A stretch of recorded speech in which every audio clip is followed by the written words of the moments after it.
Our parents are a duplication of their parents, and we're not far removed from the slavery mindset where it was kids are to be seen, not heard, because we need you to keep your mouth shut to save your life, right? Like if you step out of line 50 years Absolutely. ago, like it wasn't, it wasn't getting spanked or you like stop moping. You had to put a smile on your face because it was just massa, no massa. Like these things were ingrained.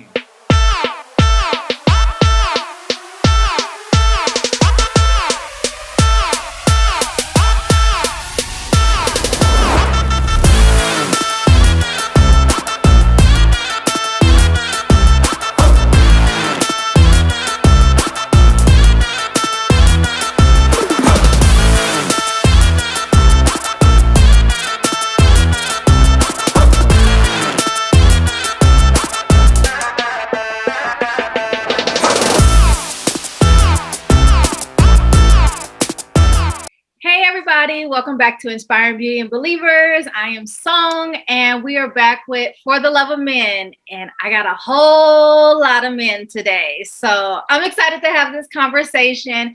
I'm going to let everybody introduce themselves because every time I point, they're never where I pointed to. So we will start with Marcus. How you guys doing? Marcus James out of Phoenix, Arizona, health and lifestyle coach, mindset development. I'm really excited to be here and honored to be on a panel with such esteemed guests and good friends. King. Mute off, if I can get the mute off. Yeah, King Sanford, Mr. Living Legacy. Thank you again, sis. You know, I enjoy doing this, be here with my brothers, have a good time, do what we do. Denzel. All right, I'm off mute. Denzel here, located in Houston, Texas. Definitely just looking to, fellowship with you guys and offer up some good, advice and wisdom to the people. Got a love for people and glad to be here. My co-host from Mask Off Podcast, Jazz. What's up, everybody? My name is Jasmine Tamia. I am her podcast host for Mask Off. And I help people transform their lives by overcoming negative mindsets through prayer, believing, and declaring the word of God. So I'm super excited to be on here with all of these men. We're going to have a good time. Yes. Courtney. What up, though? Courtney Powell. I live in Sierra Vista, Arizona. I'm from Jackson, Michigan. I'm just glad to be here. I love these types of conversations and fellowshipping with brothers. I feel like there's always room for growth and perspective change. So I'm excited to be here. Hope I can add some value. Shannon. Hey, my name is Shannon Dondell, health coach, author, Marine, general, all-around guy who has opinions on almost everything. So pretty much just here to drop some knowledge, get some knowledge. I'm always down for meeting with good people and giving out good information and getting good information. So that's what I'm hoping for. Dr. Samara. Hi, I'm Dr. Sam, psychologist. I'm excited to be here, part of this panel, and offer whatever insight possible to mediate. And she has a podcast as well, so just put that out there. Thanks for the plug. You're welcome, Dr. Chaos. So, and Demetrius. Hello, Demetrius Hood, all the way from Milwaukee, Wisconsin to right here in Mesa, Arizona. I'm here to speak about some King business and learn some stuff and share as well, so we grow together. And certainly last but not least, Mr. Mike Brown. Hello, everyone. Mike Brown. I think my sister put me down as the giver or something like that. I'm not sure. But anyway, I love your wife picked that name for you, okay? Okay. Well, the giving for me is just life for me. It is. So a lot of blessings come from giving. I'm really excited to be here and share with my brothers and my sisters as well, too. I love to encourage people. Love to see men in particular set free. And if I can help in any way, shape, or form by listening or speaking, I'm going to do that. So glad to be here. Awesome. So y'all, this is pretty much like the season finale because this is the 13th episode. I'll say episode. So we've done 4 of these. And if you've been following the For the Love of Men since we started this in June, we've talked about a series of things. We've talked about men's love languages. We've talked about women proposing to men and how they feel about that. We've talked about kingship. We've talked about what men want women to understand. And so today we are going to get into a conversation about the effects of toxic parenting and how it has affected you in your adult life. So at any moment, you guys can unmute yourselves and answer the questions, and we're just going to have an open conversation about this. But I'll get into the first question right now. So if anybody, and I know we got a doctor on here, so she may be the best one to explain this, but anybody have any answers on it? How would you define toxic? Because it's a word that people are using a lot nowadays. So how do you define toxic? What is toxic parenting? And what does that look like and feel like?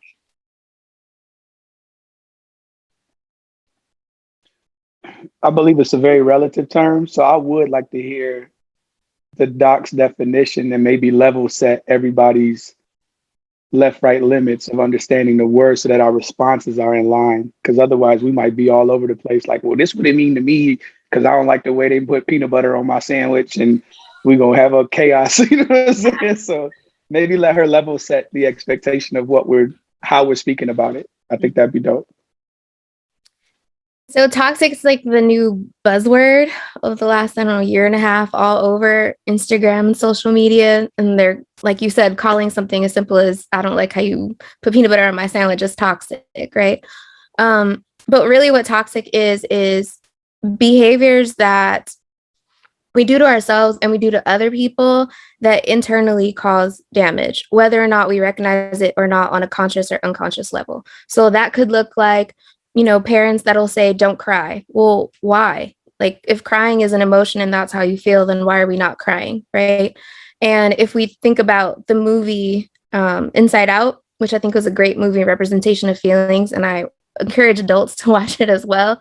But if you look at Joy, the character, she's yellow, right? But her hair is also blue, because you have to have, in order to have happiness, you have to have sadness. And so a lot of what toxic is, including toxic positivity, is when we try to overshadow that and say, don't feel what you feel. And so that looks in behaviors as well is you're not allowed to have emotions as a kid. That's a lot of what toxic parenting is. You just have to do it because I said you have to do it. Well, no. Tell me why I have to do it. I don't know why I have to do it. I'm a kid. I don't explain it to me. Explain to me why I have to say please and thank you or sorry or yes, ma'am, or no, ma'am, or why I have to go to school and get an education or why I have to do this. And so a lot of toxicity is basically ignoring the other half of you as a person. And so that's kind of the general understanding. You can't have lightness without darkness. And you have to be able to accept that darkness, accept that you're not okay, accept that people have feelings that are not always going to be sunshine, rainbows, and Lucky Charms. Like, it's not reality.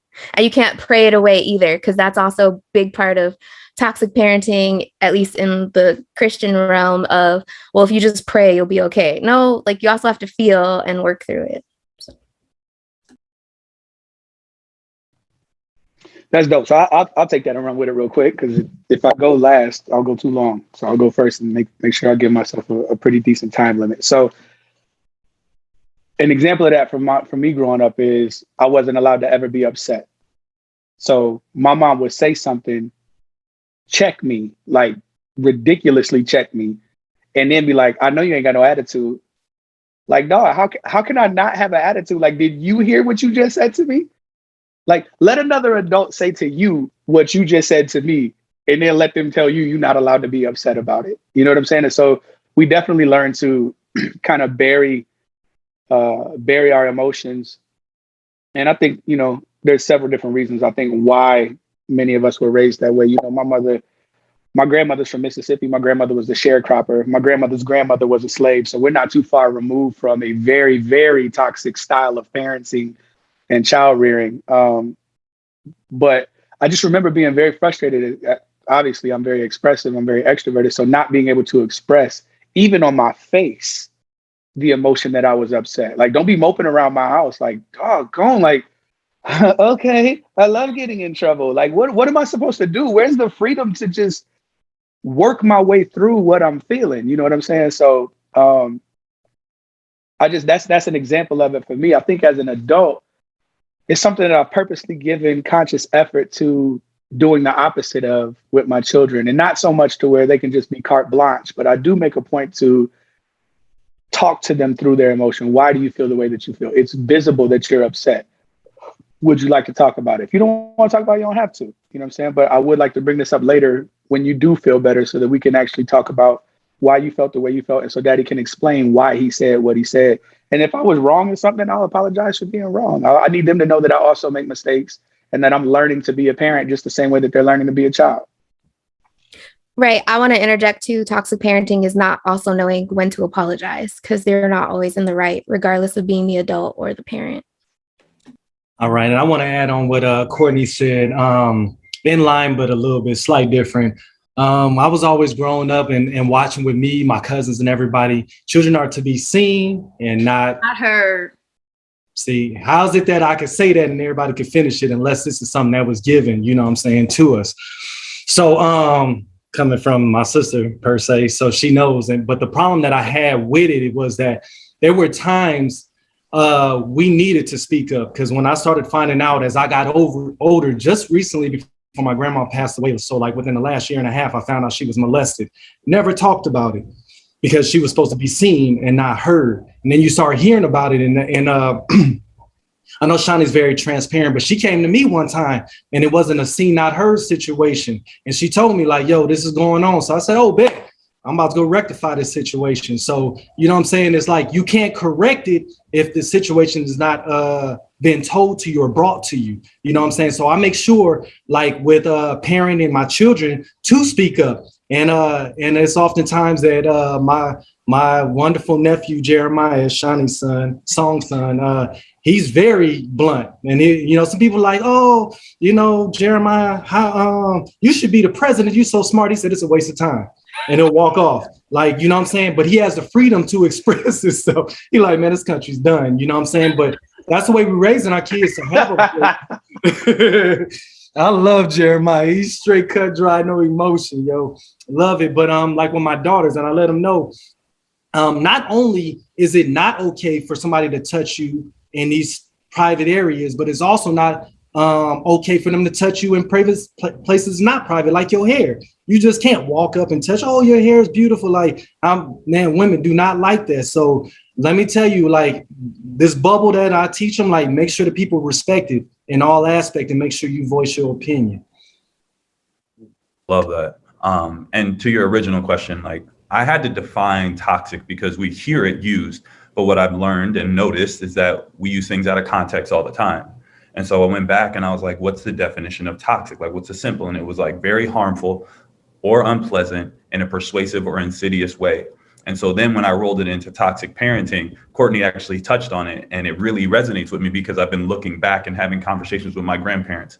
Our parents are a duplication of their parents, and we're not far removed from the slavery mindset where it was kids are to be seen, not heard, because we need you to keep your mouth shut to save your life, right? Like if you step out of line 50 years ago, like it wasn't getting spanked or you like stop moping. You had to put a smile on your face because it was yes massa, no massa. Like these things were ingrained. But then, like the game telephone, as the generations progressed, it became an unknowing passing down of toxic traits. And don't talk back to me. Don't express yourself. Don't cry. Like, no, these are things that as we're healing, or we're supposed to be healing, we're not having conversations around. And so now we are a generation of people that are now enlightened and in a state of awareness. Of course, there's still oppression and things that are impeding our growth.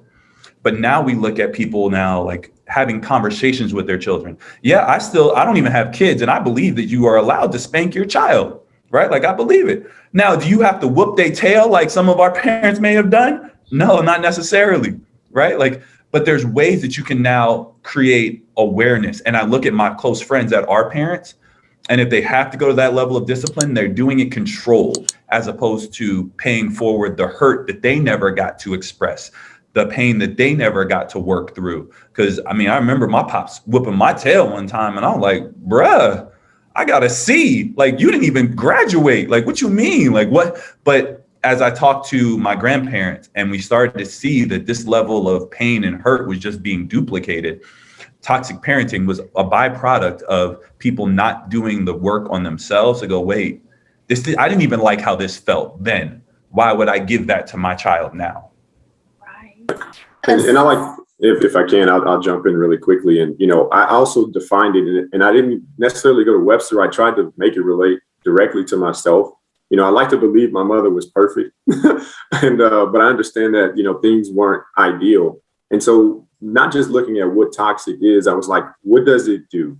What does toxic parenting do to a child? And for me, it disrupts potential, you know, and once I saw it that way, I started to see my mother's interactions with me as not so perfect. There are so many things that I think from what has already been shared that stagnates a child's development and growth for what they need as an adult.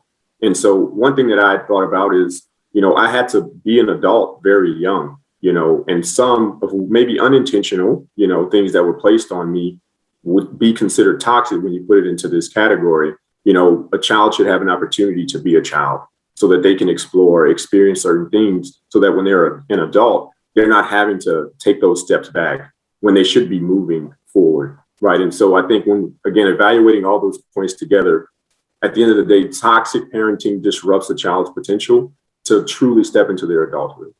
You know, so. I just want to piggyback on Marcus real quick. Sorry. In terms of discipline, I normally try to tell my parents, like, don't discipline when you're angry, because your reaction is very different from what it is once you've calmed down and processed it, especially if you feel like the behavior deserves a quote unquote ass whooping. Like, you're going to be more harsh, you know, if you're upset and in that moment versus if you take a second to step back and then. No, I love that. And I the reason why I think that is such a critical concept is because the majority of people who do physical activity while angry are taking their anger, they're channeling their anger through the physical activity. So now you're taking your frustration out in the whooping. So it's way beyond the discipline of the corrective behavior. At this point, this is the equivalent of you chopping down trees because you pissed. You know what I'm saying? Like, I'm just going to chop down that behind with this belt. And it's like, yo, whatever they have done, I guarantee it didn't warrant you taking out your frustrations on them. And if you can't, you know, compartmentalize your anger from the discipline, then have somebody else do it. You know, have somebody who's not mad about the situation. Hey, I'm about to call my brother over here. Your uncle about to whoop you. He's not going to take his frustrations out. He's just going to whoop him because the whooping need to happen. You know what I'm saying? Like, or you just have him wait, whatever the case may be. But I completely agree with that. Such a big I'm going to jump in real quick. Go ahead, Shannon. I absolutely agree with everything everybody's saying. Like, y'all literally making me smile with the stuff y'all are saying. And I'm gonna hit it with a little bit of a story that's gonna hit on a little bit of almost everything everybody said. But anyway, so my son Jeremiah, now 18, we were over a friend's house for Christmas. This is years ago. This is probably 2008 or 2007. It was either right before or right after I got back from Afghanistan, one of the two. So anyway, we're over a friend's house. Friends, they have, you know, their two children. They have their way of disciplining. We have our way of disciplining Jeremiah. We have our way of interacting with Jeremiah. They have their way of interacting with their children. So we were doing, like we were singing like little Christmas carols. Everybody was individually singing their own. It came time for Jeremiah to sing his. He got real nervous and he started to cry. So everybody was kind of looking at him like, oh, why are you crying? Like this, that, and the third, blah, blah. I went over to him, gave him a hug and was like, hey, you know what? It's okay. You don't have to do all this. It's fine. If you want to go ahead and sing, everybody's here with you. We're not laughing at you. We're not whatever, blah, blah, blah. So those friends, one of those friends looked at me and was like, why are you doing all that? Like, you gonna raise a weak boy just because you're sitting there, he's crying and you're sitting there giving him a hug and this, that, and the third and blah, blah, blah. Fast forward, I'm only friends with one of those people now, number one. Number two, everything that I did that rolls into that, surprisingly enough, majority, I'll say majority, 99% of my parenting style comes from the Marine Corps. The reason why it comes from the Marine Corps is because I had to learn different personalities. I had to realize that different people require different things. Some people you can yell at, some people you can scream at, some people you can sit there and tell get on their face. Some people you have to give them a lollipop and say, good job, Marine. Like, whatever it is, you have to flip those different things for those people to pull the best out of individuals. The same thing with children.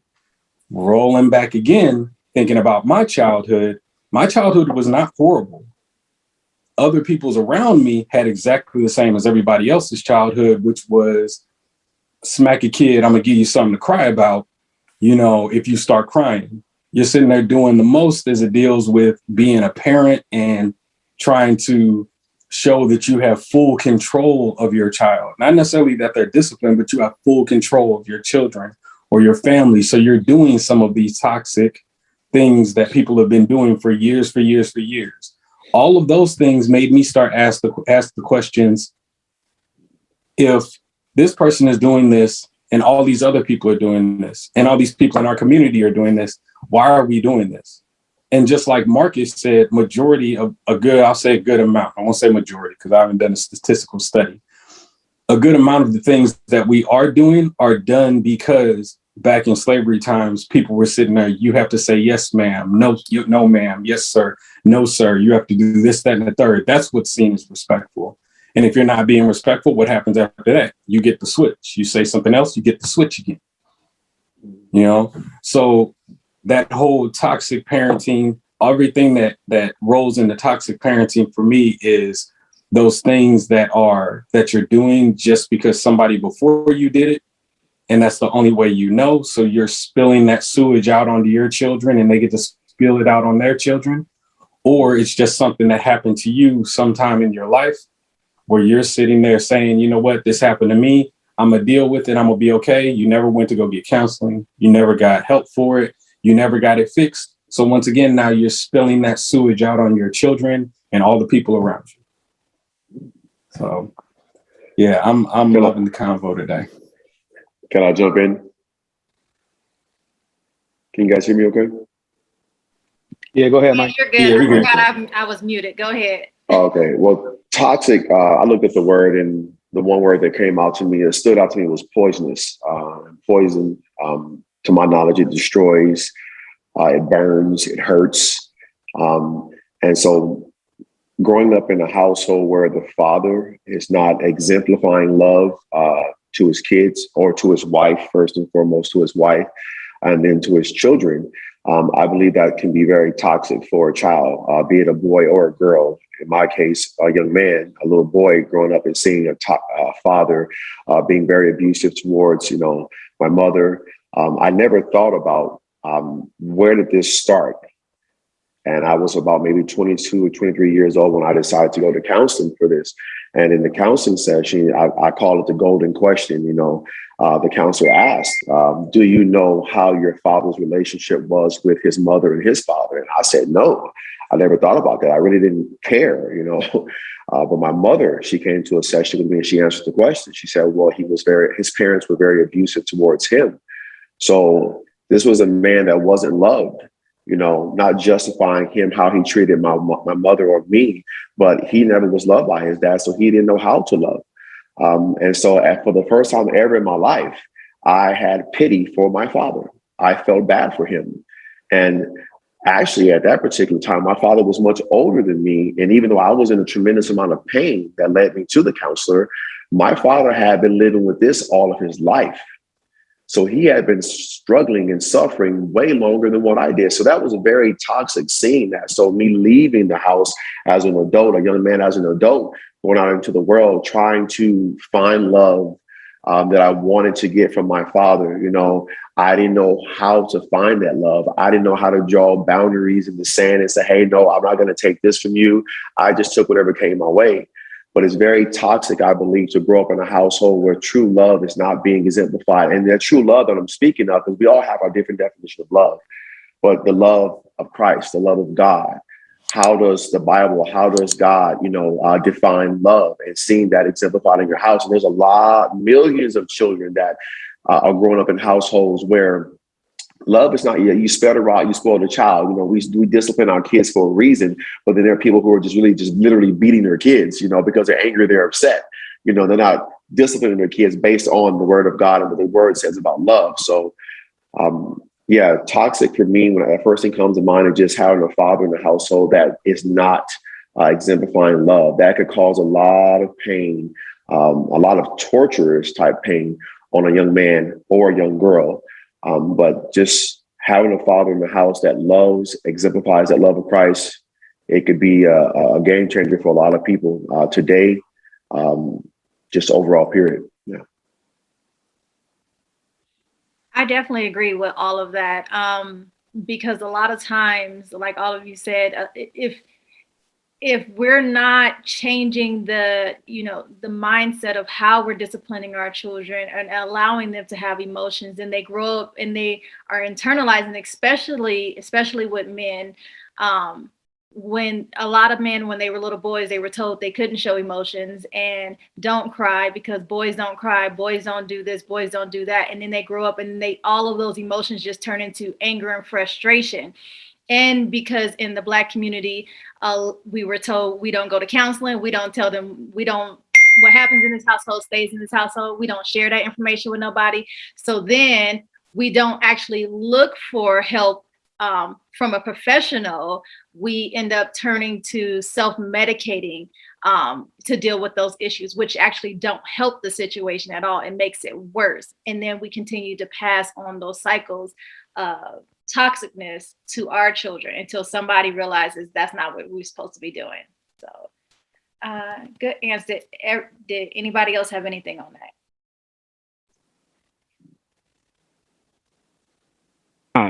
I just wanted to kind of add my 2 cents per se. I definitely was listening a lot more with this.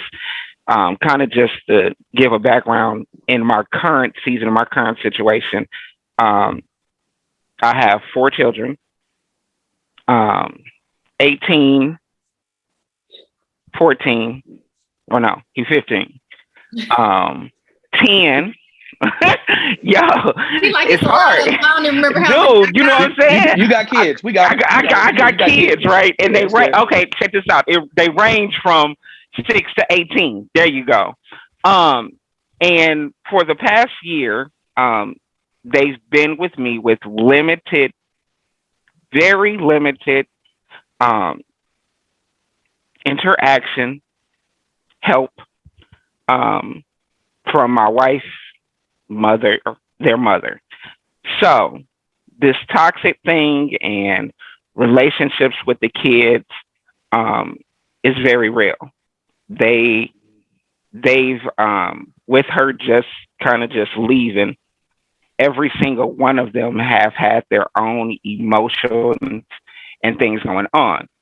And I've had to really learn how to parent each one of them differently, and still loving my wife, right? Still not being upset in front of them, and just going through a complete process of understanding them, especially my daughter. Let's just throw that out there. But I just love the whole toxic thing because I have to make sure that I'm not being toxic. And one of the things that I've learned as well is that I know I used to say, well, that ain't how I was raised. Well, that don't mean that it was right because you was raised that way. You know what I mean? So I'm really having to learn how to be a parent. Like we really do go off of what we see, right? So I have to learn how to be a parent, right? First off, and then you reap what you sow. So in that terms, meaning if I act a fool as a parent, all 4 of them kids gonna act a fool as a parent. And then then my grandchildren, and then I'll be like, oh my gosh, my grandchildren is bad as hell. I mean, bad, just bad.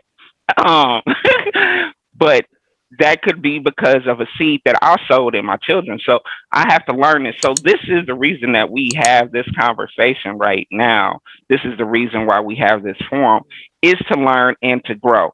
Another thing, as far as like my children are older now, but one thing that I used to do when I discipline them, and kind of when I do it now, is if it came to where I had to spank them, whatever the case may be, they got that many as however old she is or however old they are. So if they did something I need to spank them, and it's my daughter who's 7, she gets 7. My son get 8, or whatever the case may be, because then it's a controlled situation. And I can let you know whatever that number is, the child still feels it. But to just go off and get the belt and be like, wow, I remember my mama used to, I think she would hold in whoopings. Like, I would be bad for so many times, and she would whoop me from something that happened to a month ago all the way to now. Like, she'd be like, you didn't clean the dishes on October 2nd, and you hit your brother on November 3rd. Like, I'm like, okay, which whooping am I getting this for? So what's happening here? Like, it was just so abrupt. Like, it was crazy. But it needs to be a controlled situation. And then the piece that I've added is the conversation. Like, before I even whoop my children, it's like, so, you get a whooping. Because what I really discipline my children when it's a whooping is if they lie to me. Everything else we can work with, but you can't lie to me. So once I catch them to lie, so you lied to me. Yes. So you know what's going to happen? I'm going to get a whooping. They already know what the process is. They know what they did. They know what's going to happen. Yes. So we go get whatever, and we go through the process, and it's a still, I love you, but you can't lie to daddy. And for me, as a Black male in Arizona, I have to stand on what my children say. So if they go into school, if they out there doing whatever, I need to know 100%, regardless of the fact. They ain't gonna lie to me, wherever the situation, because I'm gonna go to bat for my kids. I'm going to bat for them. So I just need to know that. So like I said, I'm just kind of soaking everything in and appreciating the conversation. Subscribe so you don't miss next week's video. Something that I lacked greatly was literally validation, knowing as a man, am I doing what a man would do? Am I doing enough as a man? Regardless of what accomplishments I had, regardless of what people would tell me, not having that rite of passage from my father is giving me a skewed expectation when I step into a romantic relationship or even meet a new man on exactly how I'm to be. I'm always wondering, always questioning whether I'm satisfying what a man should satisfy in either of these aspects, and